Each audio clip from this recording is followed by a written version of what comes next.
गुरुर्साक्षात् परब्रह्म तस्मै श्री गुरुवे नमः। गंगातरंगरमणीयकाकलापं गौरी निरंतर विभूषितवाङ्भागम् नारायण प्रियमनङ्गवरानहारम्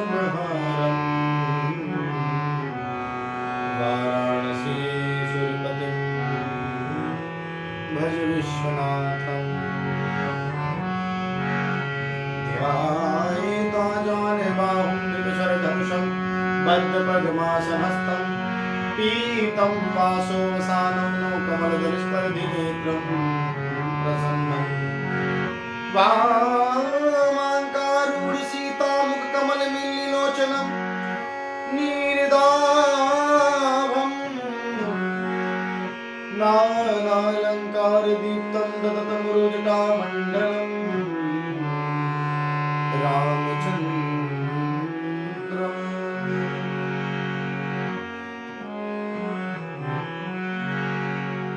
सच्चिदानन्दरूपाय विश्वोत्पत्त्यादि हेतवे तापत्रय विनाशाय श्रीकृष्णाय वयं नमः।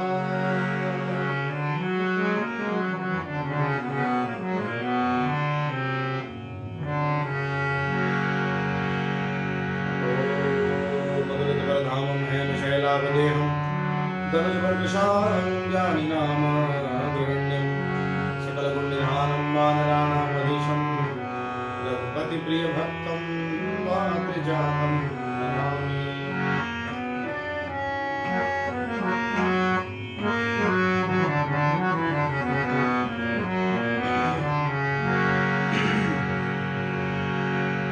या देवी सर्वभूतेषु शक्तिरूपेण संस्थिता नमस्तस्यै नमस्तस्यै नमस्तस्यै नमो नमः।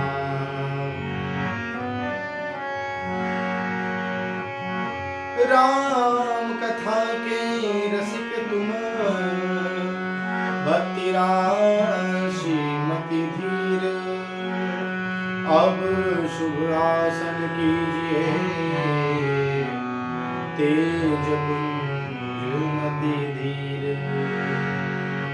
रामायण तुलसी कृत कथा करहु विस्तार सुचि सुंदर आसन सुभग आए पवन कुमार आए पवन कुमार। बोलिए सियावर रामचंद्र भगवान की जय, पवन सुत हनुमान की जय, महाबली महादेव की जय।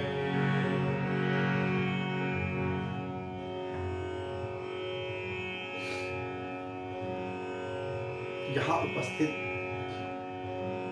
इस चैनल के माध्यम से सुन रहे प्रभु की भक्ति को अपने जीवन में अनुसरण कर रहे प्रभु की आनंदमयी कथाओं का, उस परमानंद की कथाओं का अपने जीवन में उन कथाओं के रस को उतार कर एक अलौकिक आनंद प्राप्त कर रहे एवं परम राम भक्त भक्त वत्सल जन जन के रक्षक, जन जन के कल्याण करने वाले, कृपा करने वाले एवं उस परमानंद से मिलाने वाले प्रभु श्री बालाजी महाराज, उनके संरक्षण में, उनकी कृपा दृष्टि में इस रामचरितमानस का श्रवण कर रहे, उनकी कृपा से आप सब लोग ये सब श्रवण कर रहे हैं। मेरे से अनुज, अग्रज वरिष्ठ एवं माताएं बहनें सबको हर हर महादेव एवं जय श्री राम। कल हम लोगों ने राम नाम की महिमा की चर्चा हम लोग सुन रहे थे। तुलसीदास जी ने बहुत ही अपने आप को कितना अच्छा बताया कि राम जी की ये बड़ाई नहीं, ये राम जी की निंदा है कि मैं उनका सेवक हूं। लोग मुझे सेवक कहते हैं, प्रभु उस निंदा को भी ग्रहण कर रहे हैं। ये उनकी अपारता है, उनकी अखंडता है, उनका उदारता है, उनकी उदार चित्त है। प्रभु भक्त वत्सल है। मेरे जैसे निकृष्ट को उन्होंने अपना सेवक, लोग उनको, मेरे जैसे निकृष्ट को उनका लोग सेवक कहते हैं, श्री राम जी का सेवक बताते हैं। तत्पश्चात हम लोगों ने कल श्रवण किया कि प्रभु भी किस प्रकार भक्त वत्सल हैं, भक्तों की गलतियों को छुपा कर रखते हैं, और वही अगर सामने वाला वही गलती करे तो अपने भक्त की गलती को न देखते हुए पक्षपाती भी हो जाते हैं। प्रभु जिन गलतियों के लिए बाली को मारा, उसी गलती की सुध भी प्रभु ने न ली कि सुग्रीव ने भी वही गलती की है। जो काम रावण ने किया, जो कार्य विभीषण ने जब वह कार्य किया, तो इस प्रकार का प्रभु ने चर्चा भी नहीं किया, बोला भी नहीं, न विभीषण को न किसी को कहा भी नहीं। अब आज हम लोग चर्चा करेंगे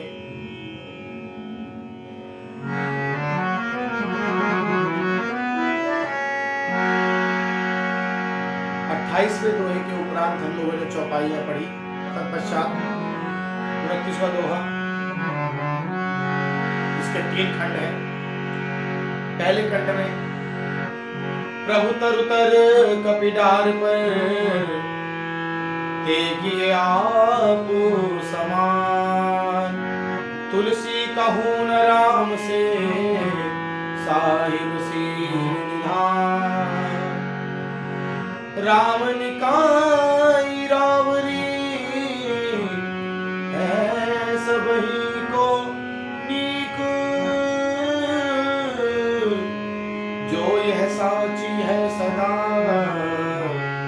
मौनी को तुलसी।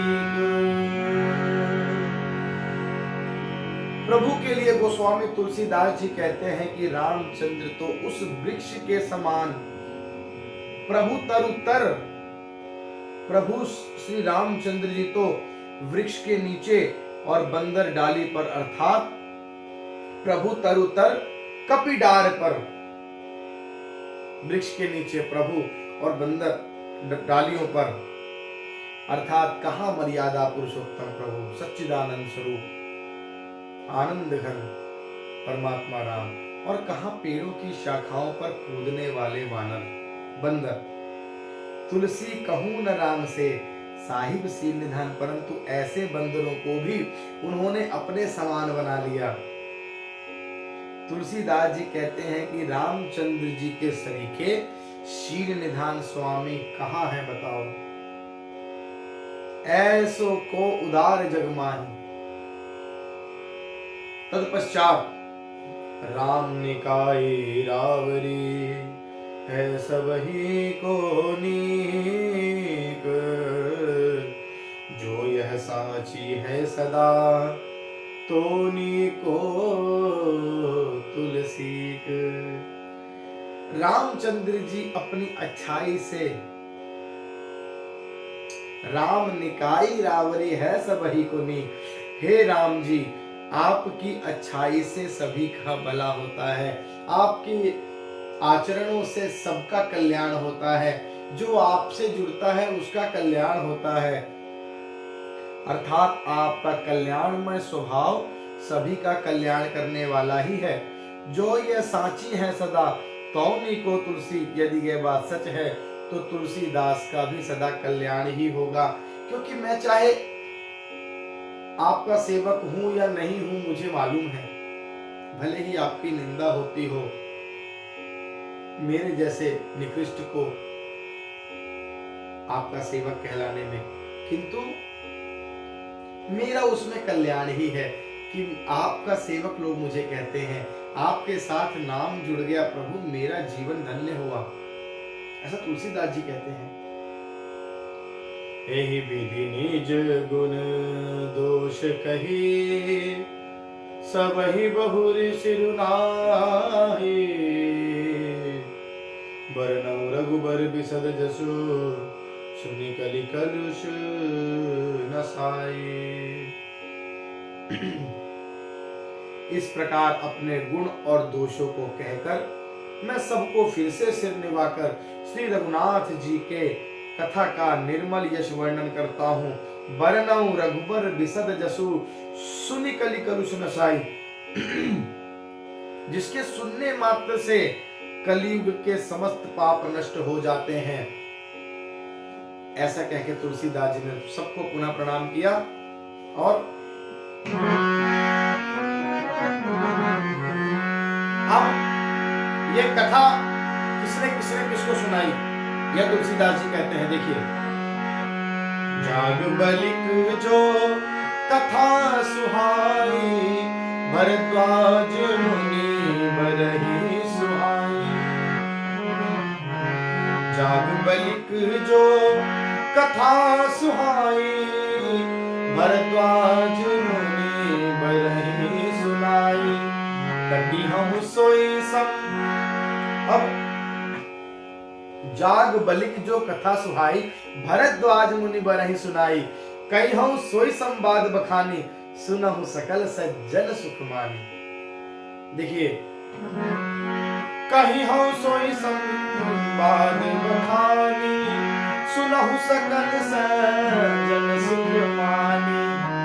सम्मुखीन यह चरित सुहावा, बहुरी कृपा करी उमहि सुनावा। सोई शिव काग भुसुंडहि दीन्हा, राम भगत अधिकारी जीना। तेहि सन जाग बलिक मुनि पावा, तिन पुनि भरद्वाज प्रति गावा। तेहि सोताबक तासमशीला, सब दर्शी जानहि लीला। अब जाग बलिक जो कथा सुहाई, भरद्वाज मुनि बरहि सुनाही। मुनि जाग बलिक जी ने जो सुहावनी कथा मुनि श्रेष्ठ श्री भरद्वाज जी को सुनाई थी, उन्हीं की उस कथा का संवाद मैं आपको बखान कर कहूंगा। सभी सज्जन सुख का अनुभव करते हुए उसे सुने। प्रथम कथा जाग बलिक और भरद्वाज। जाग बलिक जी सुना रहे हैं भरद्वाज जी को। तत्पश्चात शंभु कीन यह चरित सुहावा, बहुरी कृपा करियो मही सुनावा। शंभु कीन यह चरित, शिव जी ने पहले इस सुहावने चरित्र को रचा, बहुरी कृपा करी उमहि सुनावा। फिर कृपा करके पार्वती जी को सुनाया। बहुरी कृपा, देखिए बहुरी कृपा इसमें लगा है। जब बहुत कृपा हुई है पार्वती जी पर, तब जाके रामचरित्र मानस का उनको श्रवण करने का, वो भी भगवान आदि भोलेनाथ के मुख से, जिन्होंने रामायण के जो प्रथम रचयिता हैं उनके मुख से। जबकि सती रूप में वह उस कथा का सार, उस कथा का मूल्य जब साक्षात भगवान भोलेनाथ उनको समझाने का प्रयास कर रहे थे, जब राम जी के साक्षात उनको दर्शन भी हुए, तब भी वह उन दर्शनों का लाभ, उनके मूल्य को ना समझ सकी, उनकी अपारता को ना समझ सकी।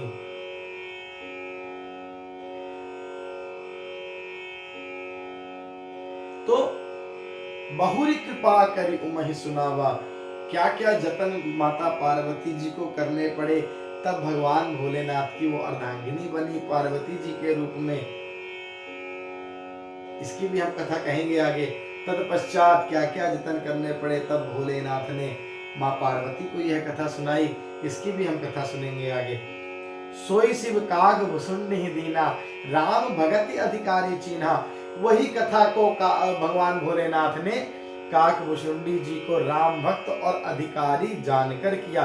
देखिए इसमें विशेषण बहुत अच्छे लगे हैं। याज्ञवल्क्य जो कथा सुहाई, जब याज्ञवल्क्य जी को सुहावनी कथा मुनिश्रेष्ठ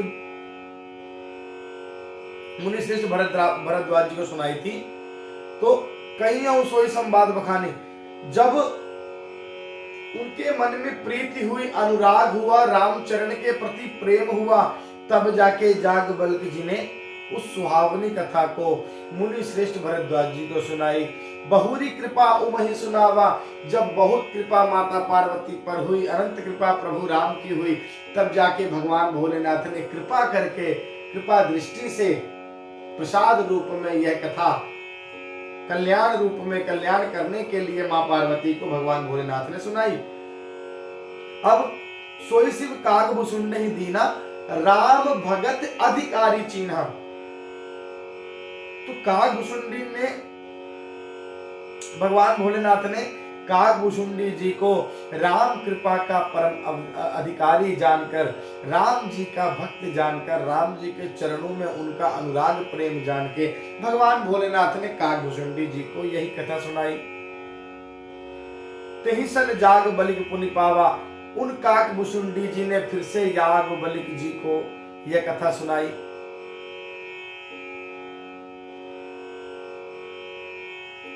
तीन पुनि भरद्वाज प्रति गावा, और उन्होंने फिर से भरद्वाज जी को गाकर सुनाई। ते श्रोता बक्ता। अब देखिए, तेहि सन याज्ञवल्क्य पुनि पावा, तीन पुनि भरद्वाज प्रति गावा। ते श्रोता बक्ता समशीला, समदर्शी जानहि हरि लीला।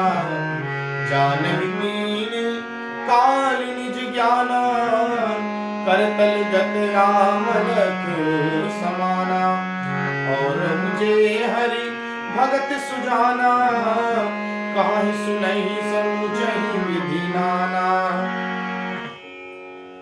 उन काकभुसुंडी जी ने याज्ञवल्क्य जी को कथा सुनाई।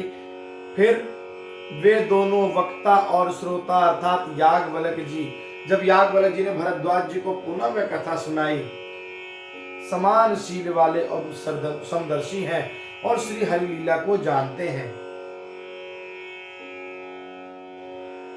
हम आपकी बात पर, हम आपकी संगत को,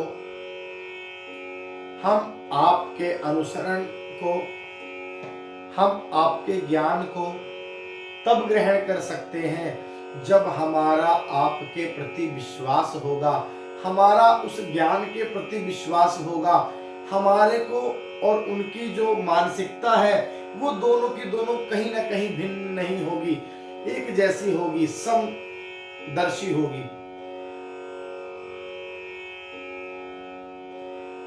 हनुमान जी ने तुलसीदास जी को राम जी से मिलाया।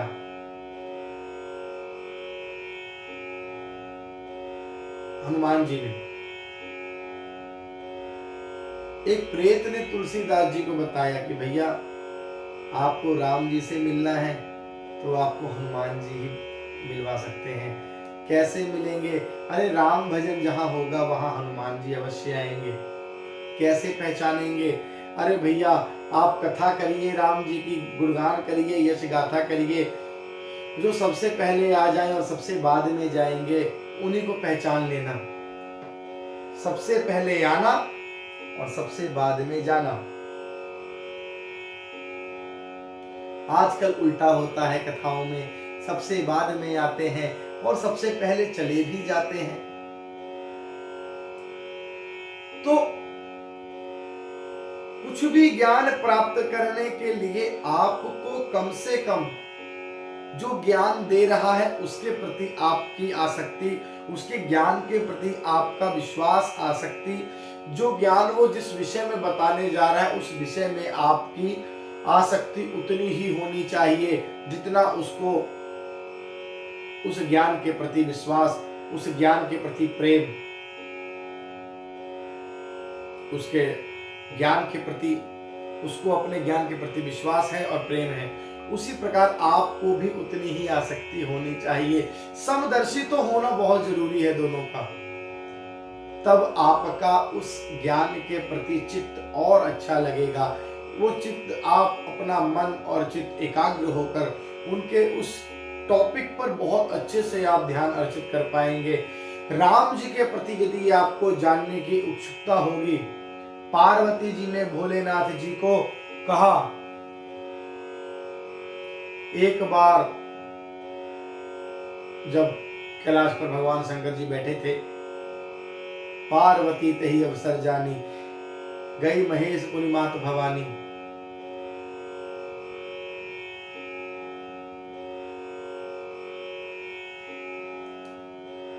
तो अगर आप, पार्वती जी ने कहा, यदि आप मुझे अपनी परम सेविका जानते हैं प्रभु, उन्होंने अपने पति के तौर पर उनसे नहीं पूछा, ना गुरु बनाकर पूछा, यदि आप मुझे अपनी परम सेविका जानते हैं, यदि मैंने कुछ पुण्य अर्जित करके आपको प्राप्त किया है प्रभु, यदि आप ये जानते हैं कि मैं अधिकारी हूं, तो आप मुझे रघुनाथ जी की नाना प्रकार की लीलाओं का वर्णन करिए। राम जी के, अच्छा सबसे बड़ी बात, सिर्फ इतने पर नहीं, शंकर जी की आंखों में आंसू तो आ गए कि पार्वती के मन में अब जाकर रघुपति के, रघुनंदन के चरणों के प्रति प्रेम जागृत हुआ है, रघुनंदन के चरणों के प्रति भक्ति जागृत हुई है। मेरे मन को भाने वाला प्रश्न पार्वती ने पूछा है। अच्छा, रामचरितमानस सिर्फ नहीं पूछा, कितने सारे प्रश्न थे उनके मन में पार्वती जी के। देखिए, नाथ आप मुझे यह बताइए कि किन किन कारणों से प्रभु शरीर धारण करते हैं, नर्तनु क्यों धारण करते हैं, नाथ धरे नर्तनु के हेतु है। तत्पश्चात आप मुझे ये बताइए कि नाना भांति राम अवतारा, जब उन्होंने बताया कि भैया नारद जी का श्राप, अरे नारद जी का श्राप, नारद जी जैसा परम जो उनका भक्त हो वो उनको श्राप क्यों देगा भला। तो इस प्रकार के प्रश्न जब मन में उमड़ते हैं, कुछ जानने का भाव आपके मन में होता है ना, तब आपको सुनाने वाला भी उसी भाव से सब कुछ सुनाता है। समदर्शी होते हैं, समदर्शी होना चाहिए श्रोता और वक्ता को। ते श्रोता वक्ता समशीला, समदर्शी जाने हरि लीला, जान ही तीन काल निज ज्ञान, जान ही तीन काल, वे अपने ज्ञान से तीनों कालों की बातों को हथेली पर रखे हुए आंवले की समान जानते हैं। देखिए भरद्वाज जी और ऋषि जागबलक जी, करतलगत आंवलक समाना, अपने हाथ में जिस प्रकार आंवला रखा है हम उसको चारों तरफ से देख सकते हैं, उसी प्रकार तीनों काल की बातों को, भूतकाल, भविष्य काल, वर्तमान काल, वो सारी बातों को जानने वाले हैं। और मुझे हरि भगत सुजाना, कहाँ सुनई समुझई विधि नाना, और भी जो सुजान अर्थात भगवान की लीलाओं का रहस्य जानने वाले हरि भक्त हैं, वे इस चैत्र को नाना प्रकार से कहते, सुनते और समझते हैं। अब 30वां दोहा, 63 दोहा।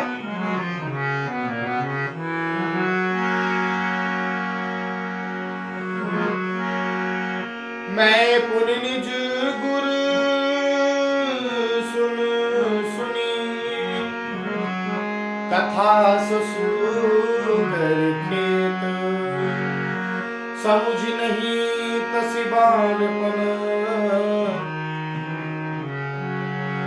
तब रति रहे हो अचेत।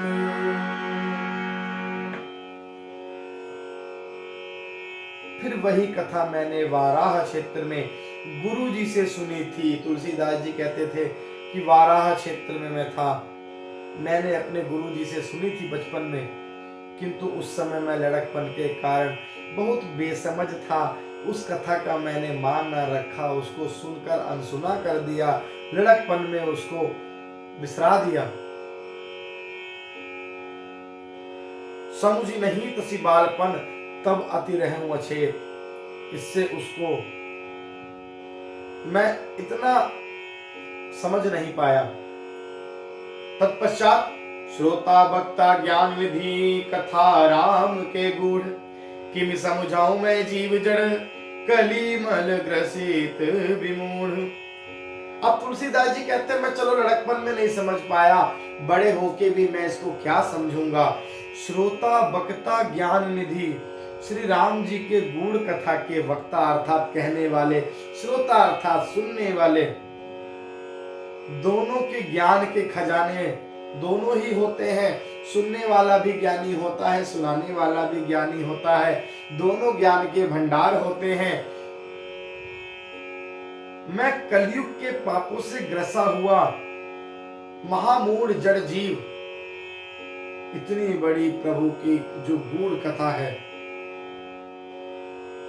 इस का बखान मैं किस प्रकार कर सकता था, मैं समझता भी कैसे, मैं कैसे समझता इसको। तो तुलसीदास जी ने ऐसा कहते हुए